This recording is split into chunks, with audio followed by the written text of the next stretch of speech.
Urinary bladder cancer है ਕੀ ਹੈ actual ਦੇ ਵਿੱਚ यूरिनरी ब्लैडर कैंसर का मतलब ये है कि हमारी पेशाब की थैली का कैंसर, हमारे मूत्राशय का कैंसर। अगर कहीं पे भी कोई ग्रोथ हो जाए या कहीं पे भी कोई ट्यूमर आ जाए या कोई एबनॉर्मलिटी डिटेक्ट हो जाए तो वो पेशाब की थैली का कैंसर बना सकती है। लगातार ਹੁਣ ਕੇਸਾਂ ਦੇ ਵਿੱਚ ਇਜ਼ਾਫਾ ਹੋ ਰਿਹਾ ਹੈ, ਇਸ ਦੀ ਵਜ੍ਹਾ ਕੀ ਹੈ ਫਿਰ? यूरिनरी ब्लैडर कैंसर का जो सबसे कॉमन रीज़न है, जो सबसे मुख्य कारण है, वो है स्मोकिंग या टोबैको। ਲੇਡੀਜ਼ ਦੇ ਵਿੱਚ ਵੀ ਇਹ ਪ੍ਰੋਬਲਮ ਦੇਖੀ ਜਾਂਦੀ ਹੈ, ਪਰ ਮਹਿਲਾਵਾਂ ਤਾਂ ਜਿਹੜੀਆਂ ਕਿ ਉਹ ਸਮੋਕਿੰਗ ਨਹੀਂ ਕਰਦੀਆਂ, ਫਿਰ ਉਹ ਕਿਉਂ ਇਸ ਤੋਂ ਪੀੜਿਤ ਹੁੰਦੀਆਂ ਨੇ? अगर 9 पुरुषों को ये बीमारी होगी तो उसके कंपैरिजन में सिर्फ एक ही महिला को ये बीमारी होगी, तो महिलाओं में इसके चांसेस काफ़ी कम हैं। ਜਿਹੜੇ ਡਰਿੰਕ ਕਰਦੇ ਨੇ ਫਿਰ ਉਹ ਵੀ ਇਸ ਤੋਂ ਪੀੜਿਤ ਹੋ ਸਕਦੇ ਨੇ। अल्कोहल का एक बहुत ही डायरेक्ट रिलेशन जो है वो ब्लैडर कैंसर के साथ नहीं है।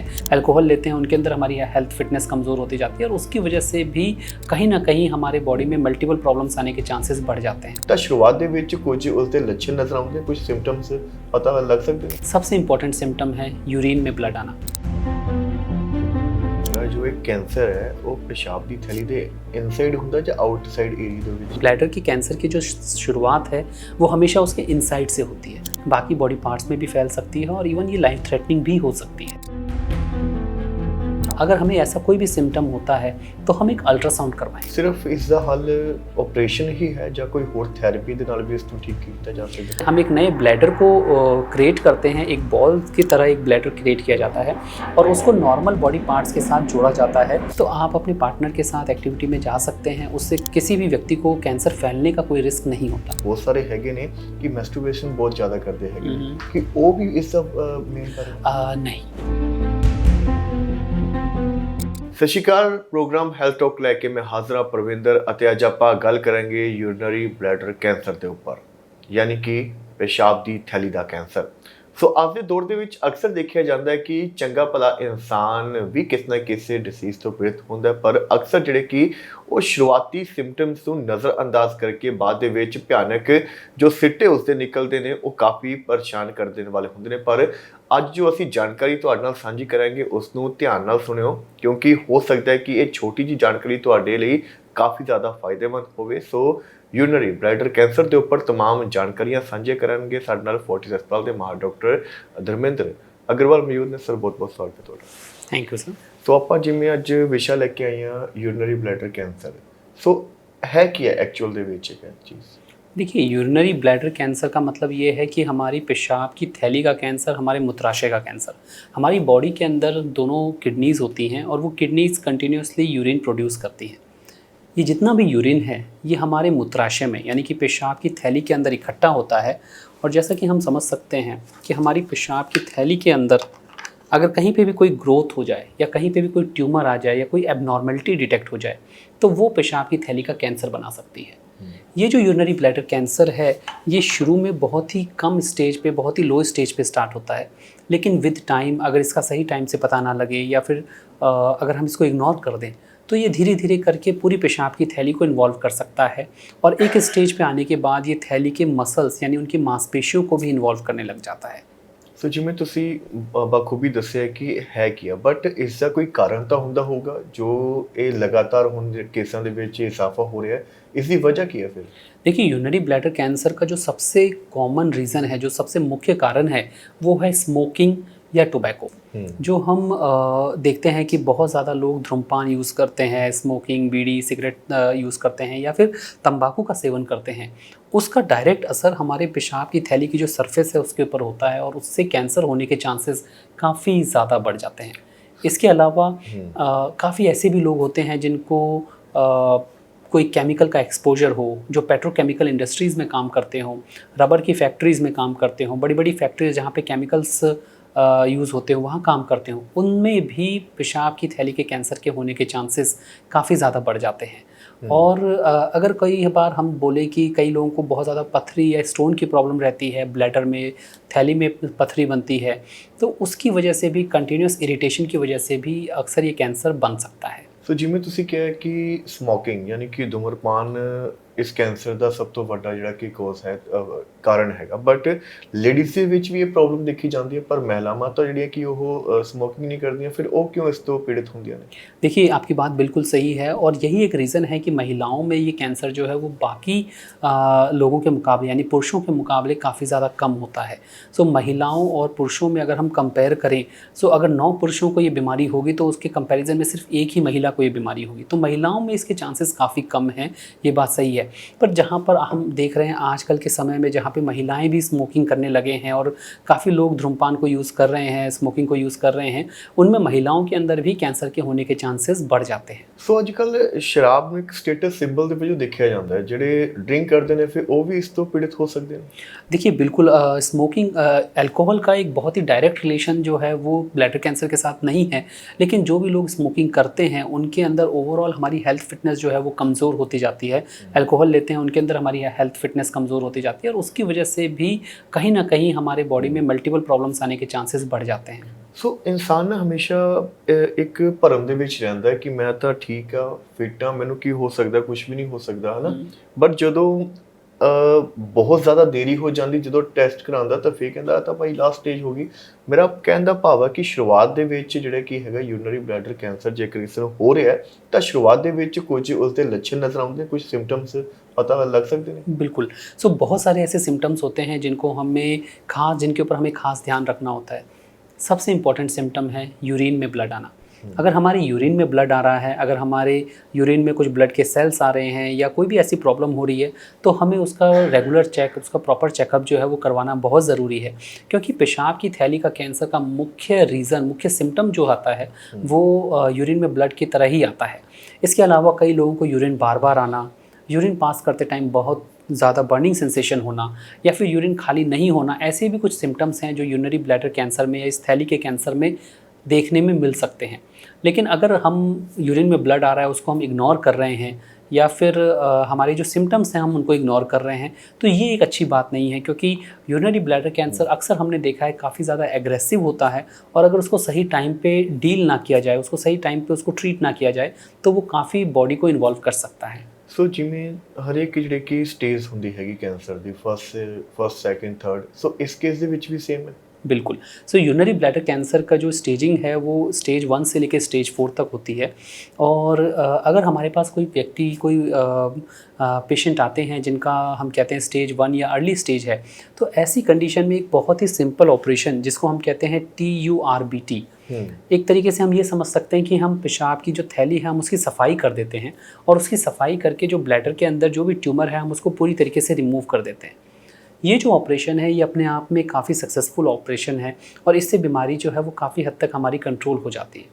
अगर हमारी स्टेज या ग्रेड जो हम कहते हैं बीमारी की एग्रेसिवनेस वो अगर थोड़ी ज़्यादा है, तो ऐसी कंडीशन में हम पेशाब की थैली के अंदर ही, ब्लैडर के अंदर ही कुछ मेडिसिन्स देते हैं, डालते हैं। कीमो की मेडिसिन्स हो गई या फिर ट्यूमर को रोकने की मेडिसिन्स हो गई, और वो हम रेगुलर बेसिस पे हफ्ते के हफ्ते या महीने के महीने डालते हैं डिपेंडिंग ऑन द स्टेज। और उससे भी दोबारा इस बीमारी के होने को प्रिवेंट किया जाता है।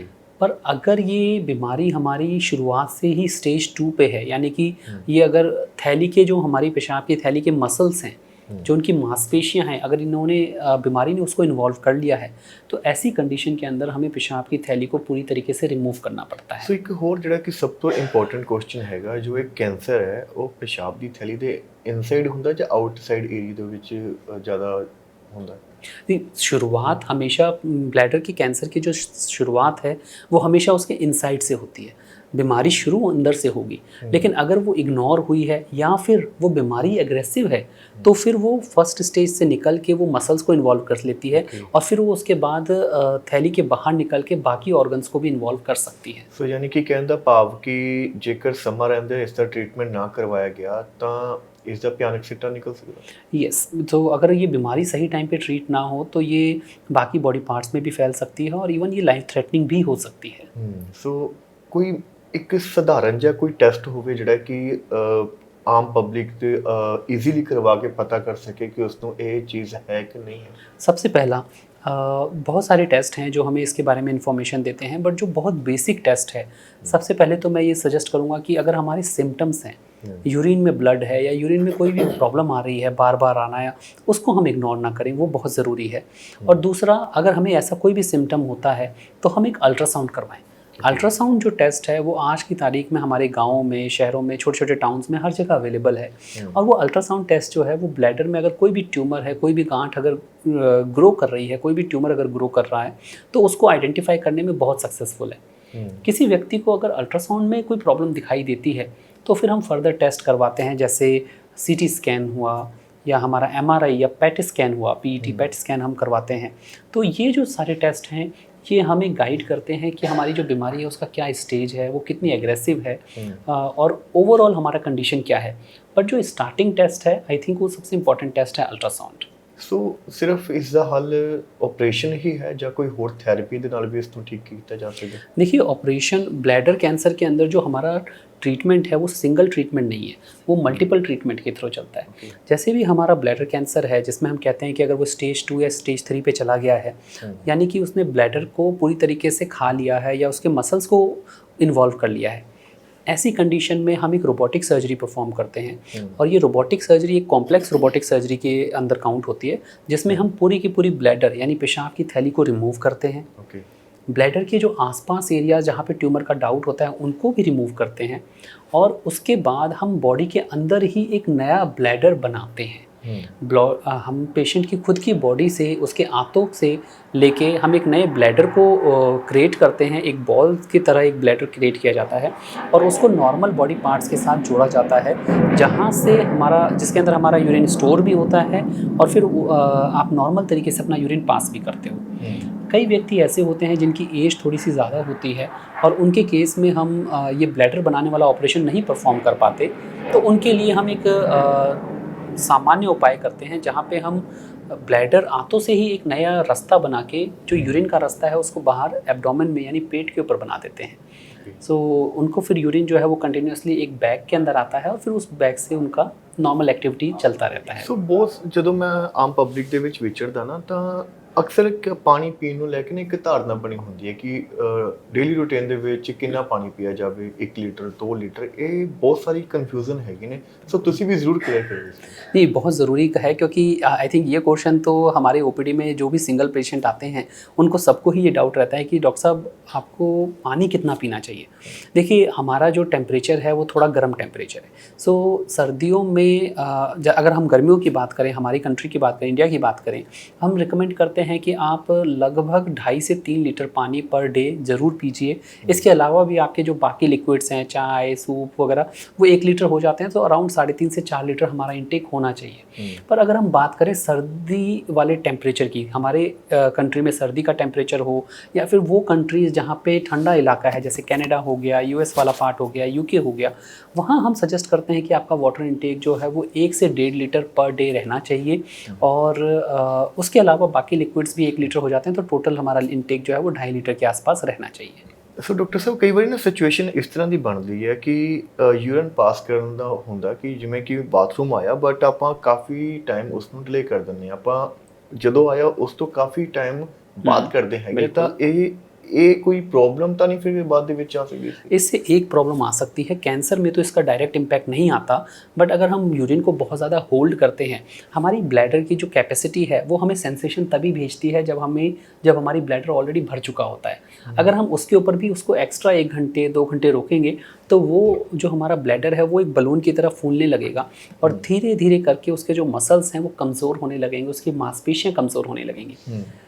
2 बार 4 बार तो ये इतना प्रॉब्लम नहीं करता, बट अगर आप इसको एक हैबिट की तरह फॉलो करते हो और अपना यूरिन बहुत ज़्यादा होल्ड करते हो, तो धीरे धीरे करके हमारे मसल्स वीक हो जाते हैं, हमें यूरिन पास करने में प्रॉब्लम आने लगती है। और आगे चल के कई बार हमने ऐसे भी पेशेंट्स देखे हैं जिनका यूरिन पूरी तरीके से रुक जाता है और उनको यूरिन के जगह पे एक पाइप या कैथेटर यूज़ करना पड़ जाता है।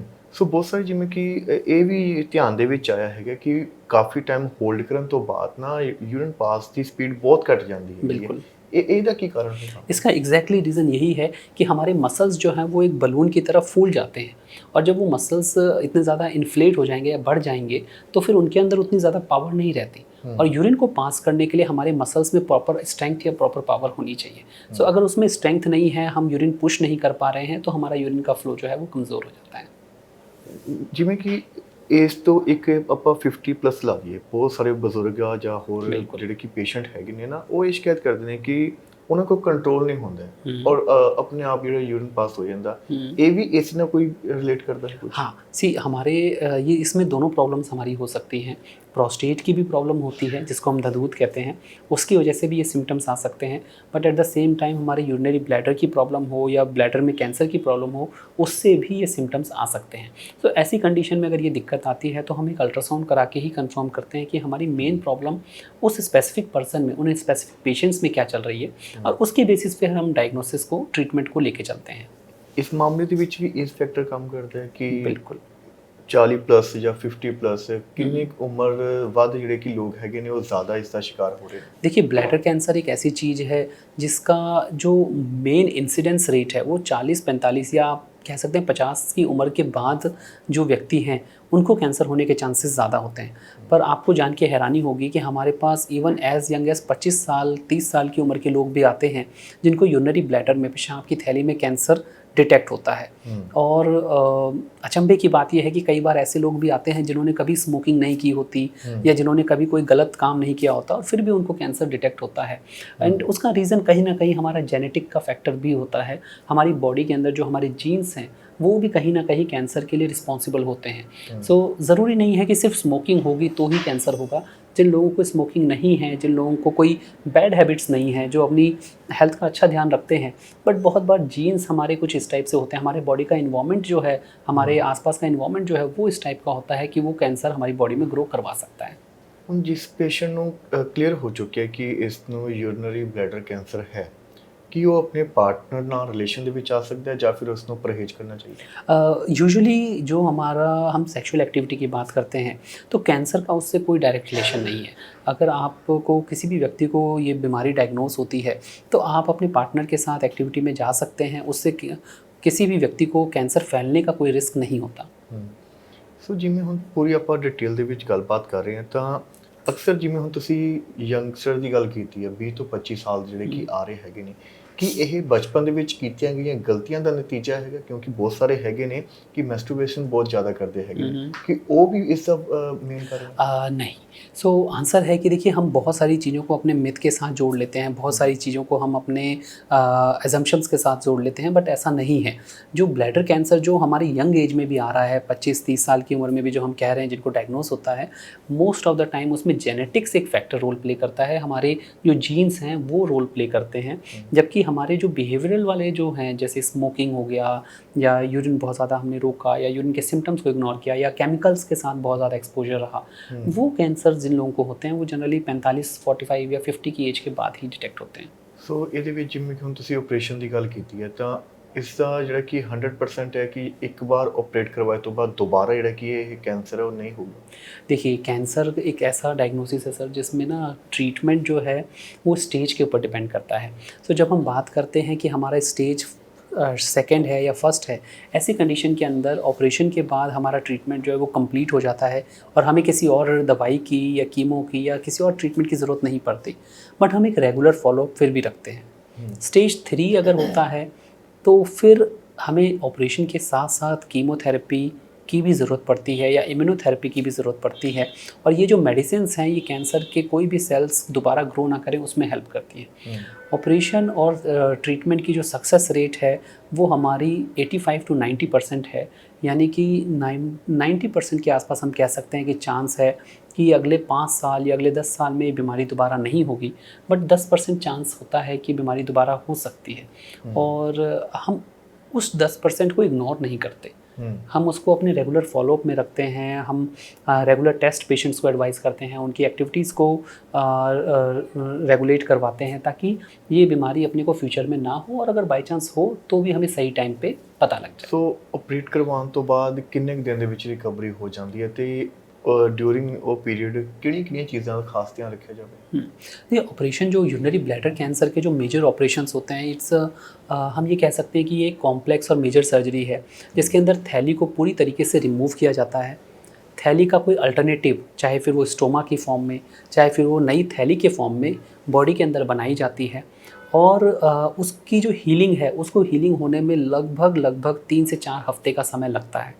यूजुअली हम हमारी अपनी नज़र के अंदर यानी कि हॉस्पिटल स्टे में 5 से 6 दिन तक पेशेंट्स को रखते हैं, 5-6 दिन तक उनकी इस रिकवरी को मॉनिटर करते हैं और घर जाने के बाद भी उनकी डाइट, शुरू में हम थोड़ी सी सॉफ्ट डाइट स्टार्ट करते हैं, बेसिक डाइट से शुरू करते हैं, फल फ्रूट्स वगैरह ज़्यादा लेते हैं, स्मोकिंग, अल्कोहल जैसी कोई भी चीज़ कम्प्लीटली मना कर दी जाती है और धीरे धीरे करके बेसिक रेगुलर ब्लड टेस्ट वगैरह करके हम उनकी रिकवरी को मॉनिटर करते हैं। लगभग 1 महीना क्रॉस होते होते हमारी रिकवरी जो है वो कंप्लीट हो चुकी होती है और उसके बाद हमारी बेसिक एक्टिविटी, चलना फिरना, बाहर जाना, काम करना, इवन हमारे कई पेशेंट्स ऐसे भी हैं जिनको स्टोमा भी बने हैं, थैली यूरिन का रास्ता भी बाहर बना है और वो खेतों में जाते हैं, काम करते हैं, स्कूटर चलाते हैं और अपना पहाड़ी पे चढ़ने वाला काम है, मतलब इवन एक्सर्शनल एक्टिविटीज़ भी वो अपनी तरीके से नॉर्मल एक्टिविटीज़ करते हैं। ਸੋ ਬਹੁਤ ਸਾਰੇ ਜਿਹੜੇ ਕਿ ਪੇਸ਼ੈਂਟ ਹੈਗੇ ਨੇ ਜਾਂ ਫਿਰ ਆਪਾਂ ਕਹ ਲਈਏ ਕਿ ਸਾਡੇ ਦਰਸ਼ਕ ਵਿਊਅਰ ਫੋਰਨ ਦੇ ਵਿੱਚ, ਕੈਨੇਡਾ, ਅਮਰੀਕਾ ਦੇ ਵਿੱਚ ਬੈਠੇ ਹੈਗੇ ਨੇ, ਜੇ ਉਹ ਤੁਹਾਡੇ ਨਾਲ ਕੋਈ ਕੰਟੈਕਟ ਕਰਨਾ ਚਾਹਣ ਤਾਂ इस ट्रीटमेंट ਨੂੰ ਲੈ ਕੇ ਕਿ ਉਹਨਾਂ ਨੂੰ ਪਹਿਲਾਂ अपॉइंटमेंट लेनी पड़ेगी? हाँ, इसमें होता ये है कि हम चाहते हैं कि अगर आप कहीं बाहर से हैं तो एक फ़ोन नंबर है, उस पे आप कांटेक्ट कर सकते हैं, फ़ोन नंबर पे बात कर सकते हैं और अगर कोई बहुत ही बेसिक सी इन्फॉर्मेशन है आप अपनी रिपोर्ट्स शेयर करके हमें दिखा सकते हैं एंड उसके बेसिस पे हम आगे आपको गाइड कर सकते हैं कि हमारी स्टेज क्या है और हमें क्या फ़र्दर टेस्ट या क्या फ़र्दर ट्रीटमेंट रिक्वायर्ड है। ਸੋ ਬਹੁਤ ਬਹੁਤ ਧੰਨਵਾਦ, ਤੁਸੀਂ ਆਪਣਾ ਕੀਮਤੀ ਸਮਾਂ ਸਾਂਝਾ ਕੀਤਾ ਹੈ। ਸੋ ਡਾਕਟਰ ਸਾਹਿਬ ਦਾ ਨੰਬਰ ਸਕਰੀਨ ਦੇ ਧੰਨਵਾਦ। ਉੱਪਰ ਫਲੈਸ਼ ਹੋ ਰਿਹਾ ਹੈਗਾ ਅਤੇ ਇਸ ਨੰਬਰ ਦੇ ਉੱਪਰ ਤੁਸੀਂ ਡਾਇਰੈਕਟ ਜਿਹੜੀ ਕਿ ਕੋਲ ਹੈਗੀ ਉਹ ਡਾਕਟਰ ਸਾਹਿਬ ਨੂੰ ਕਰ ਸਕਦੇ ਹੋ। ਤੁਹਾਡਾ ਵੀ ਜੇਕਰ ਯੂਰਿਨਰੀ ਬਲੈਡਰ ਕੈਂਸਰ ਨੂੰ ਲੈ ਕੇ ਕੋਈ ਸਵਾਲ ਹੈ ਜਾਂ ਕੋਈ ਮਨ ਦੇ ਵਿੱਚ ਕੋਈ ਸ਼ੰਕੇ ਹੈਗੇ ਨੇ ਤਾਂ ਉਹ ਜ਼ਰੂਰ ਇੱਕ ਵਾਰ ਡਾਕਟਰ ਸਾਹਿਬ ਨਾਲ ਰਾਬਤਾ ਕਰੋ ਤਾਂ ਕਿ ਤੁਸੀਂ ਇਸ ਬਿਮਾਰੀ ਤੋਂ ਛੁਟਕਾਰਾ ਪਾ ਸਕੋ। ਹੋਰ ਵਧੇਰੇ ਆਪਣੇ ਜੁੜੋ ਹਮਦਰਦ ਟੀਵੀ ਨਾਲ। ਫਿਲਹਾਲ ਮੈਨੂੰ ਦਿਓ ਇਜਾਜ਼ਤ। ਧੰਨਵਾਦ।